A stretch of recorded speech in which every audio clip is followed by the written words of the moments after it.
Hello everyone, welcome back to my channel and I hope that you all are doing very well. So in today's video, we'll be delving into the second chapter of the background readings from British literature, the early 20th century, that is Absurdity and Suicide and the Myth of Sisyphus by Albert Camus. So this is second part of this essay and we'll discuss the myth of Sisyphus.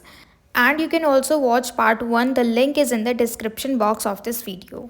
तो क्योंकि हम part 1 में हर चीज़ discuss कर चुके हैं और सिर्फ the myth of Sisyphus ये टॉपिक रह गया था, तो इस वीडियो में हम यही टॉपिक को कवर करेंगे. Right, so let's begin without any further delay. तो इसमें हम डिस्कस करेंगे the myth of Sisyphus. Myth का सिंपल सा मीनिंग है कोई स्टोरी, यानी मतलब काफ़ी पुरानी स्टोरी हम कह सकते हैं. तो इसमें हम सिसिफस की कहानी जानेंगे. ठीक है, एक तरीके से ग्रीक मिथोलॉजी में ऐसा माना जाता है कि सिसिफस एक किंग था. ठीक है, यानी ग्रीस का राजा था और उसको भगवान ने पनिश किया था. और किस लिए पनिश किया था? कहा जाता है कि वो बहुत ही ज़्यादा, जो किंग है सिसिफस, ये बहुत ज़्यादा एरोगेंट था, बहुत ज़्यादा घमंडी था और हमेशा वो भगवान को चालाकी से, चतुराई से धोखा दे देता था. और वो बहुत चालें चलता था ताकि उसे मरना ना पड़े, वो डेथ को अवॉइड करता था. तो ऐसे में भगवान को पता लग गई उसकी चतुराई, और क्योंकि वो बहुत ज़्यादा घमंडी था, उसे लगता था कि वो बार बार भगवान को चकमा दे देता है, बार बार भगवान को धोखा दे देता है और भगवान को पता भी नहीं चलता. जो गॉड है उनको पता भी नहीं चलता और यही चीज़ गॉड को पता लग गई. और माना जाता है कि जो सिसिफस है उसने गॉड के कुछ सीक्रेट्स रिवील कर दिए थे. तो ऐसे में भगवान जो है, गॉड जो है, उससे गुस्सा हो गए. ठीक है, तो देखो मेन चीज़ हमें जाननी है कि सिसिफस कैसा इंसान था, कैसा राजा था. बहुत ज़्यादा एरोगेंट, बहुत ही घमंडी. उसको अपने ऊपर घमंड था कि मैं बहुत चालाक हूँ, मैं हमेशा गॉड को चकमा दे देता हूँ. ठीक है, तो इसलिए जो भगवान है उन्होंने इसको पनिशमेंट दिया था. क्या पनिशमेंट दिया था वो हम देखते हैं. तो इसको हम पूरे 5 पॉइंट्स में डिस्कस करेंगे इस कहानी को, और जो भी हमारे सिम्बल्स है उसको भी. तो सबसे पहला पॉइंट है हमारा सिसिफस पनिशमेंट. उसको पनिशमेंट क्यों मिली इसका रीज़न हमें मालूम हो गया. ठीक है, अब हम चलते हैं. In Greek mythology Sisyphus was a king punished by the gods. He was forced to roll a massive boulder up a hill only for it to roll back down each time he neared the top. उसको क्या सज़ा मिली कि बहुत ही बड़े से पहाड़ पे, बहुत ही बड़ा हिल जो होता है उसके ऊपर जाके उसको एक बड़ा सा जो होता है ना पत्थर, रॉक, उसको हम कहते हैं बोल्डर, मैसिव बोल्डर, यानी बहुत बड़ा सा पत्थर का टुकड़ा उसे लेके जाना है. कैसे? रोल रोल करके, यानी ऊपर उसको लेके जाना है. और जैसे ही वो ऊंचाई पे पहुंचता है वापस से, क्योंकि रॉक जो है वो हैवी होता है, बहुत ज़्यादा भारी होता है, तो उसके भार से वो धीरे धीरे खिसक खिसक के नीचे आ जाता है. तो ये एक तरीके से एंडलेस है कि बार बार उसे ऊपर लेके जाना है. उसे लगेगा कि बस मैं पहुंचने ही वाला हूँ और फिर वो खिसक खिसक के नीचे आ जाएगा. फिर दोबारा से वो उसे लेके जाएगा, फिर खिसक खिसक के नीचे आ जाएगा. तो एक तरीके से ये कांस्टेंट है, उसको करते ही रहना है. ठीक है, तो उसकी यही पनिशमेंट थी. सेकेंड हमारा पॉइंट है endless struggle. The punishment was eternal, symbolising an endless futile task. तो देखो पनिशमेंट वॉज एटर्नल, यानी कभी ख़त्म नहीं होने वाला. वो हमेशा उसका जो पनिशमेंट है वो चलता ही रहेगा, क्योंकि जब तक वो ज़िंदा है तब तक उसे उस रॉक को ऊपर लेके जाना है और वो रॉक उसको नीचे लेके आ जाएगा अपने साथ. ठीक है, क्योंकि वो जो पत्थर का टुकड़ा है बहुत बड़ा सा, वो इतना भारी है कि वो धीरे धीरे करके बेचारा लेके जा तो रहे, लेकिन उसके भार से वो खिसक खिसक के नीचे आ जाता है. तो एक तरीके से ये पनिशमेंट एटर्नल है, एंडलेस है और फ्यूटाइल है, मतलब वेस्ट है, इसका कुछ भी मतलब नहीं है. No matter how hard he tried, success was always out of reach. और चाहे वो कितनी भी मेहनत कर ले, लेकिन सफलता उसको नहीं मिलेगी. क्यों? क्योंकि वो रॉक जो है वो बार बार अपने भार से उसको नीचे ले आता है अपने साथ, इसलिए. तो एक तरीके से ये फ्यूटाइल टास्क है, इसका कुछ मतलब नहीं है. वो बार बार वही करेगा लेकिन बार बार नीचे आ जाएगा.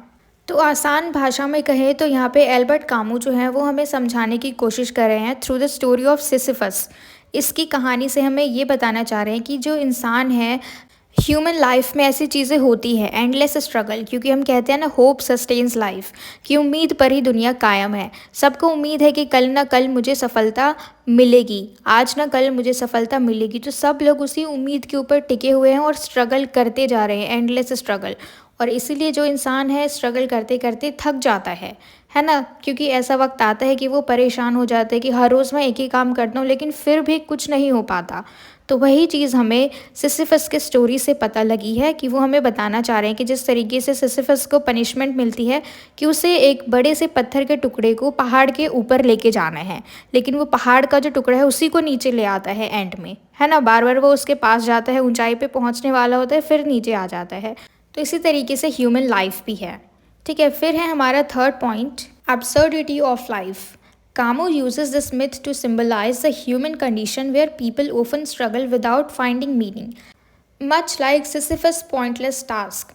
तो इस स्टोरी को कामू यूज़ करते हैं हमें बताने के लिए, एक तरीके से ये सिंबल है कि ह्यूमन कंडीशन कैसा होता है, कि लोग जो हैं वो भी स्ट्रगल करते हैं विदाउट फाइंडिंग मीनिंग। उन्हें पता भी नहीं होता कि हम ऐसा क्यों कर रहे हैं, लेकिन एक उम्मीद होती है कि अगर हम शायद ये करेंगे तो कुछ हो जाएगा। और इसी तरीके से जो सिसिफस है उसका भी पॉइंटलेस टास्क है। तो एक तरीके से वो हमें बता रहे हैं, सिमिलैरिटी बता रहे हैं एब्सर्डिटी ऑफ लाइफ की। तो ज़िंदगी में एब्सर्डिटीज़ होती हैं, यानी हमारी ज़िंदगी में बेतुकी चीज़ें होती हैं, ज़रूरी नहीं है हर चीज़ का कुछ मतलब हो। तो क्या कहते हैं कि उसको एन्जॉय करना है, उससे परेशान होकर हमें सुसाइड नहीं करना है। फिर हमारा फोर्थ पॉइंट है revolt against the absurd. Camus argues that even though life is absurd and pointless, one can still find meaning by embracing the struggle and continuing to live fully just like Sisyphus. तो हमारी ज़िंदगी में जो एब्सर्डिटीज़ है उसका विद्रोह हम कैसे करें। तो कामू क्या कहते हैं कि भले ही हमारी ज़िंदगी में एब्सर्डिटीज़ हैं, यानी हमारी ज़िंदगी बेतुकी है, पॉइंटलेस है, पर फिर भी हम क्या कर सकते हैं, हम जो भी स्ट्रगल कर रहे हैं अपनी ज़िंदगी में और भले हमें लगता है कि वो पॉइंटलेस है, तो उससे परेशान नहीं होना है, उसे एम्ब्रेस करना है, उसे गले लगाना है, उसे हमें फ़न की तरह यूज़ करना है। ठीक है, और ताकि हम अपनी ज़िंदगी को अच्छी तरीके से जिएँ, फुली जिए जस्ट लाइक सिसिफस, क्योंकि उसको भी रियलाइज़ हो जाता है एंड में कि इसका कुछ फ़ायदा नहीं है, पर फिर भी वो बार बार उस पत्थर के टुकड़े को ऊपर लेके जाने की कोशिश करता है और फिर बाद में वो नीचे आ जाता है, लेकिन he is enjoying it. Fifth point है हमारा finding happiness in the struggle, यानी स्ट्रगल में भी हमें खुशी ढूंढनी है। Camus concludes that Sisyphus can be happy in his awareness of the absurdity of his task, gives him freedom to define his own meaning even in an indifferent world.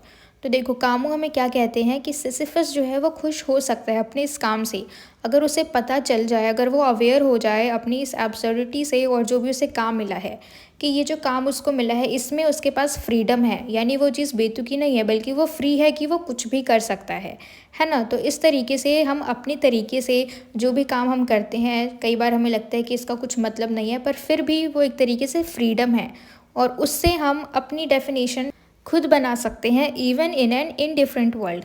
भले ही हम कहाँ पर हो, उदास दुनिया में हो, भले ही हम दुखी दुनिया में हो, लेकिन फिर भी हम कुछ ना कुछ कर सकते हैं।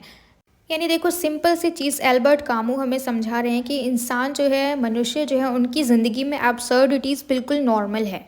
क्योंकि कई लोग जो हैं बहुत सारी बेतुकी चीज़ों को पाके अपनी ज़िंदगी में उन्हें लगता है कि वो कुछ कर नहीं रहे हैं और फिर लास्ट में वो क्या करते हैं, क्या करना डिसाइड करते हैं कि वो सुसाइड कर लेंगे। तो दिस इज़ नॉट राइट। हम एक तरीका निकाल सकते हैं अपनी ज़िंदगी में खुश रहने का, अपने स्ट्रगल को एम्ब्रेस करने का। ठीक है, तो आज की इस वीडियो में इतना ही और मुझे पूरी उम्मीद है कि आपको ये पूरी वीडियो अच्छे से क्लियर हो गई हो, ये ऐसे आपको क्लियर हो गया हो। And if so then please let me know in the comment box if you like this video and share it with your friends as well so that they can get help from it. And don't forget to subscribe my channel, and till we meet in the next video, keep learning.